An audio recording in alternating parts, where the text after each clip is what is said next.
So দেখো আজকে আমি রেস্টুরেন্ট স্টাইল চিকেন চাপ করব, যেটা আমি খুব সুন্দর বানাই, বাড়ির সবাই খেতে ভালোবাসে। তো সেই জন্য আমি সবার জন্যই বানাচ্ছি। তার জন্য দেখো আমি এখানে প্রায় 2 কিলোর মতো চিকেন নিয়ে নিয়েছি। আর আমি দেখাচ্ছি, দেখো পিসগুলো সব আমি একটু বড় বড় করেই কাটিয়েছি। দেখো তো সবই এরকম পিস আছে।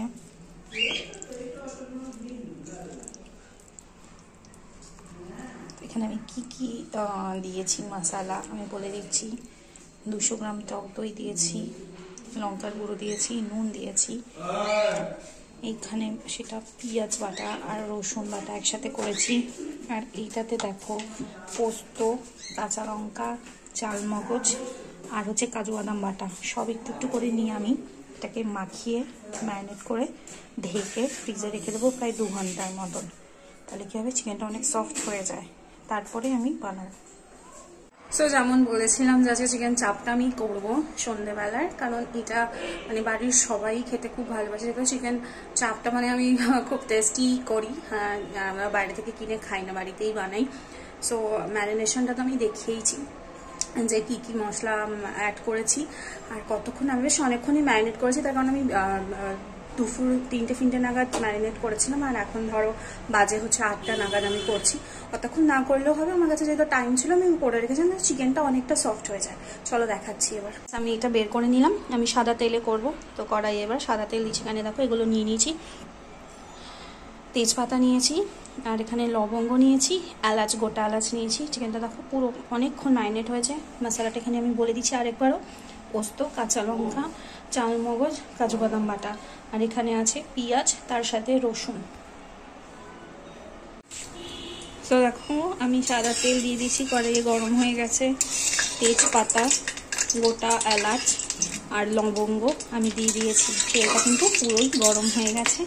এবার আমি এই যে চিকেনটা ম্যারিনেট করে রাখা, এখানে প্রায় 2 কিলোর মতো চিকেন আছে। আমি তার জন্য পেঁয়াজ বড় সাইজের 4টে নিয়েছি, পেঁয়াজটাতেই গ্রেভিটা বেশি হয়। আর পোস্ত নিয়েছি অনেকটাই বেশ, তখন আমি দেখাবো কখন অ্যাড করবো। এইটা আগে দিয়ে দেবো তেলে। দেখো সিমে করে চিকেনটাকে ঢালতে হয়, নাহলে ওটা খুব ছিটকে আসে। সো আমি সিমে করে নিয়েছি। আর দেখো এখানে চিকেনটা যেটা ম্যারিনেট করে রাখা সেটা আমি এখানে দিয়ে দিয়েছি। এবার এটাকে আমি ভালো করে কষাবো।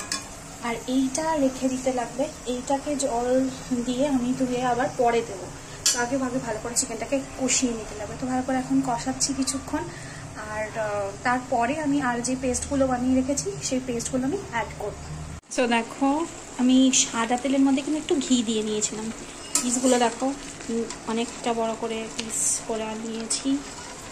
দেখো সো সেই জন্য বয়েল হতে তো একটু সময় লাগবেই। সিমে করে দিয়ে আমি দেখো সিমে করে দিয়ে সব কটা পিসই কিন্তু এরকম বড় বড় সাইজ। তো 31st সেলিব্রেশন মোটামুটি আমাদের বাড়িতে শুরু হয়ে গেছে। আজ থেকেই এক এক দিন এক একটা আইটেম করার চেষ্টা করব। ইয়ার এন্ড সবারই যেন খুব ভালো কাটে, নতুন বছর একটা হোপ, সাথে ভয়ও আছে যে কীরকম কাটবে। সো এটাকে আমি কষাচ্ছি। সো দেখো কাজু বাদাম বাটা, পোস্ত বাটা, চালমগজ বাটা, কাঁচা লঙ্কা বাটা আমি কিন্তু সব অ্যাড করে দিয়েছি। এইবার শুধু কষাবো। দেখো দারুণ কালার এসছে আর স্মেলটা তো অসাধারণ এসছে। আমি এখনও হলুদ অ্যাড করিনি। আর লঙ্কার গুঁড়োটা আমি অল্প অ্যাড করবো, কারণ আমি প্রায় 10টার মতো কাঁচা লঙ্কা দিয়ে বেটে নিয়েছিলাম। যদি রেজালাও হতো কি হলুদটা অ্যাড না করতাম, কারণ এতে টক দই দিয়েই চিকেন ম্যারিনেট করা। বাট যেহেতু বাড়ির সবাই চিকেন রেজালার থেকে আমার হাতের চাপটাই খেতে পছন্দ করে, তাই চিকেন চাপটাই করবো। হলুদটা পরে অ্যাড করছি।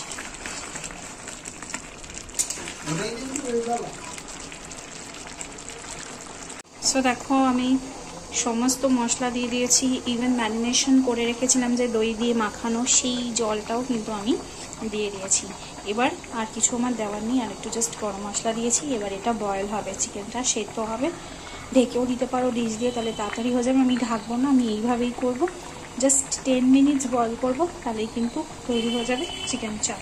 রেস্টুরেন্ট স্টাইল চিকেন চাপ, যেটা মানে বাড়ির সবাই বলে আমি খুব ভালো বানাই, আর বারবারই সেই জন্য এটাকে বানিয়ে থাকি।